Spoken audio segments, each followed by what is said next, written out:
रामपुर गांव में बिरजू नाम का एक गरीब व्यक्ति रहता था।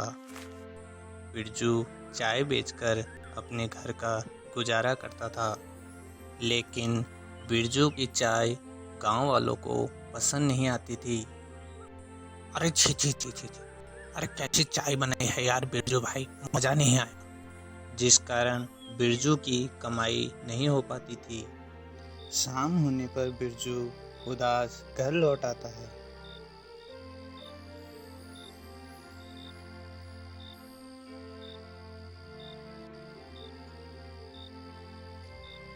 मेरी तो किस्मत ही खराब है जो लोगों को मेरी चाय अच्छी नहीं लगती।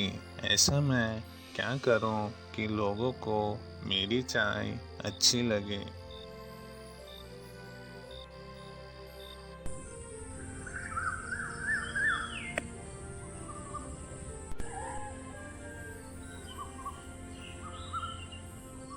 अगले दिन सुबह बिरजू फिर चाय बेचने चले जाता है।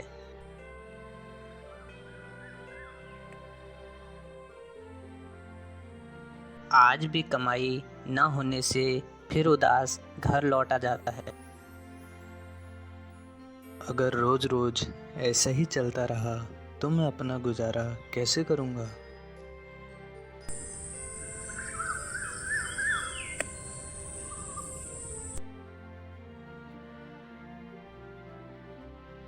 एक दिन बिरजू चाय बेचकर जंगल के रास्ते घर को आ रहा था। तभी लगता है बड़ी जोर से बारिश आने वाली है। मैं इस पेड़ के नीचे बैठ जाता हूँ।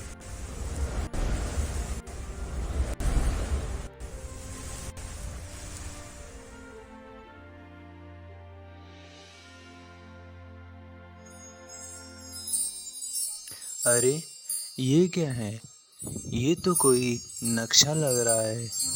ये तो जादुई बीज का नक्शा है। क्या पता ये मेरी कुछ मदद करे। बिरजू वापस घर लौट आता है।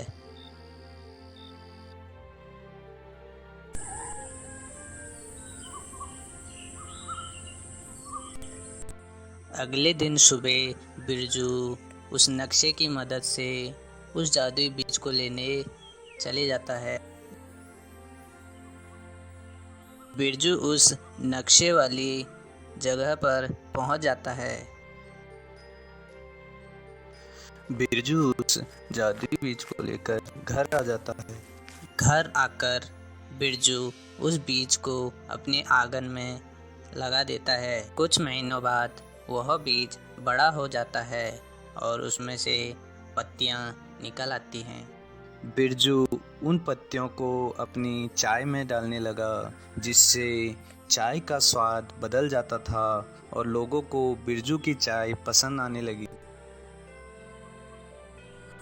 अरे वाह वाह वाह वाह, अरे बिरजू भाई, क्या चाय बनाई है यार, गजब गजब।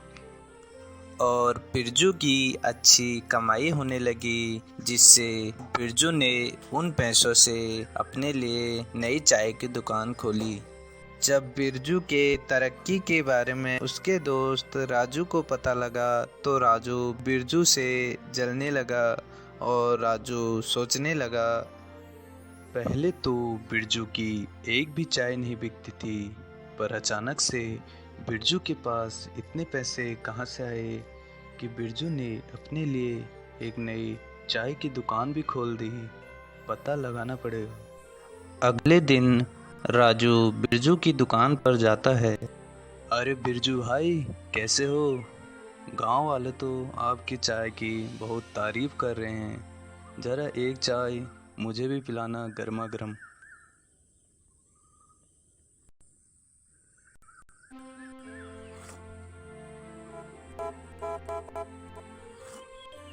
सच में बिरजू भाई, चाय तो बड़ा गजब बनाते हो। चलो बिरजू भाई, अभी चलते हैं, कल मिलते हैं।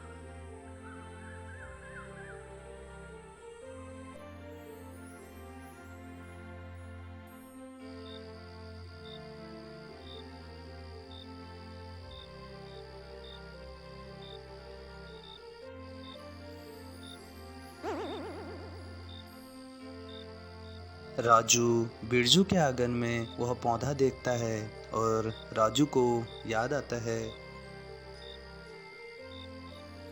ये पत्तियां तो बिरजू चाय में मिलाता है। लगता है इन्हीं पत्तियों से बिरजू के चाय का स्वाद बदल जाता है। राजू उस जादुई बीज के पौधे को तोड़ देता है।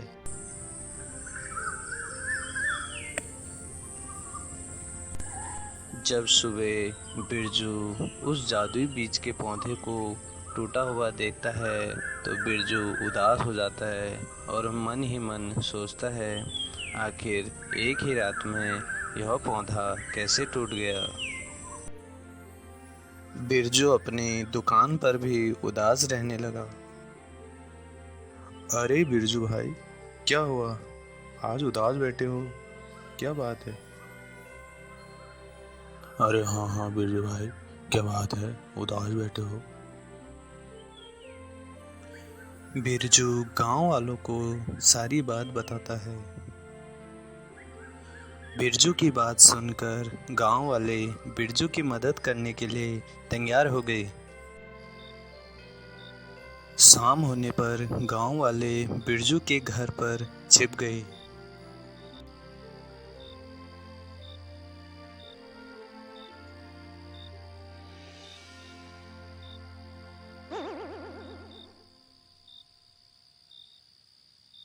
लगता है आज बिरजू घर पे नहीं है। एक काम करता हूँ, आज बिरजू के घर से सारे रुपये चोर लेता हूँ।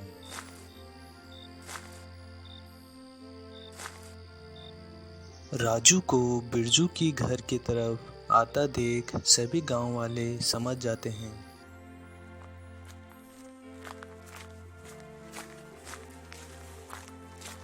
अरे गांव वाले यहाँ कैसे आ गए? अब तो मुझे यहाँ से भागना पड़ेगा।